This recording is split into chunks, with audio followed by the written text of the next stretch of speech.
Changing the battery is a bit of a puzzle, I'll admit.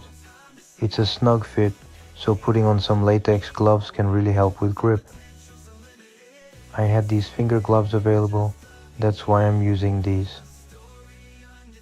You can use any regular latex gloves instead. Yeah, the climb was steep, but the view from here is priceless. Ain't no time to sleep. Keep pushing, keep growing. The potential's unlimited. They say the end just... Once you've got it open and swapped the battery,